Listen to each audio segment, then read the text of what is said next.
اولین ویدیویی که داره توی کانال ما به صورت عمودی آپلود میشه. اما چرا؟ احتمالاً شما متوجه شدید که میلاد جدیداً عینکی شده، مخصوصا موقع رانندگی، چون چشاش نمیتونه فاصله‌های دور رو ببینه. اما توی مدت که من داشتم از این عینک استفاده میکردم یه مشکلی باهاش داشتم و اونم اینه که این فقط یه عینکه، یعنی همین، هیچ چیز دیگه ای نیست. و از اونجایی که ما توی عصر هوش مصنوعی هستیم، هر گجتی داره هوشمند میشه، حتی همین عینک ساده. و اینجاست که متا وارد میشه. شرکت متا با همکاری ریبن عینک‌های هوشمندی ساختن که یه عینک ساده رو تبدیل میکنه به یه گجت کاربردی. دستیار هوش مصنوعی، اسپیکر، میکروفون، دوربین فیلمبرداری و کلی قابلیت خفن دیگه که قراره تا آخر ویدیو همشون رو تست کنیم. البته نه با این عینک، این عینک قدیمیه. و قبل از اینکه بریم سراغ عینک جدیدم، حتما قبلش ویدیو رو لایک کنید، چنلمون رو سابسکرایب کنید و زنگوله رو بزنید رو آل که ببین این زنگوله هست، اون میزنی هر موقع ویدیو جدید باشه میبینی. عینکمون اینجاست. کل بسته بندیش همینه، روش هم نوشته ریبن و متا و مثل این باکسای آیفون باز میشه اینجوری. این جعبه گوشی آجی برای اولین بار. اینجا رو نگاه، شعارشون لیسن، کال و لایو استریم. میتونی لایو بذاری و پکیج رو نگاه کن، اینجوری از 5 طرف باز میشه. خود کیسش اینجاه، چه خوشگله.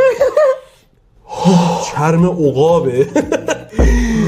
ببین کیسشو، خود کیسه بذاری تو شارژش میکنه. نه بابا، شارژرش اینه. یه چی هم گوشتن اینجا. دستمالشه، ببین دستمالش هم با کیفیت.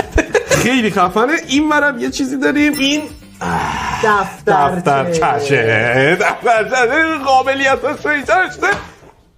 خود عینک.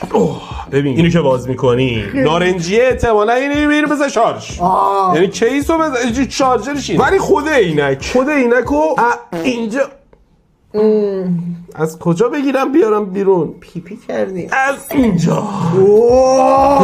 خیلی سبکه، من فکر می‌کردم خیلی سنگین تر باشه. اینجا رو ببین، چراغ داره اینجاش. اینجاشی چراغ روشنه، نمیدونم چیه ولی بذار اینو من باز کنم. افتخار این یکی بده من. بیا این دستش مال تو. خیلی سبک و خوش دست و خفنه و ماته.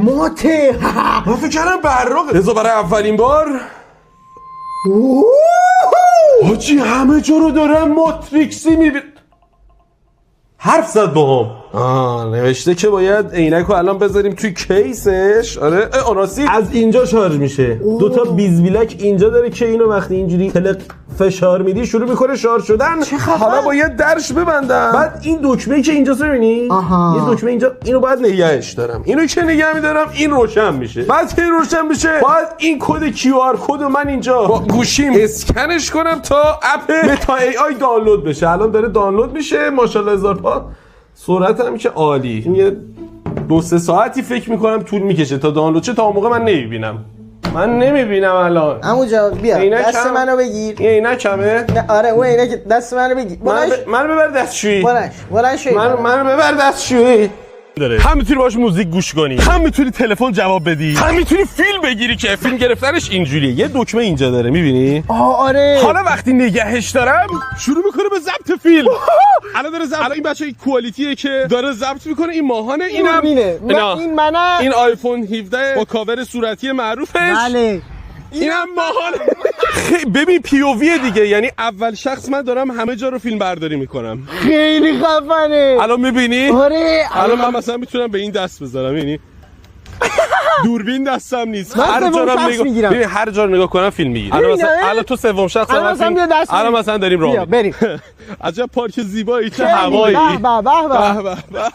این سوم شخصه و این اول شخصه که این کوالیتی میکروفون ببین خیلی خوبه، خیلی خفنه. عملاً تو هندز فری، یعنی هندز فری ترین گجت ممکنه دنیاست، چون دستات کاملا آزاده. شاهکاره. الان میتونم فیلم بگیرم. ولی این که اول ویدیو گفتم این ویدیو داره به صورت عمودی آپلود میشه، دلیلش همینه. چون دوربین ما، یعنی نسخه اول دوربین متا ریبن اینجوریه که فقط عمودی، یعنی سایز استوری و ریلز اینستاگرام ضبط میکنه، به خاطر اینکه متا شرکت مادر اینستاگرام و فیسبوک و اینا. برای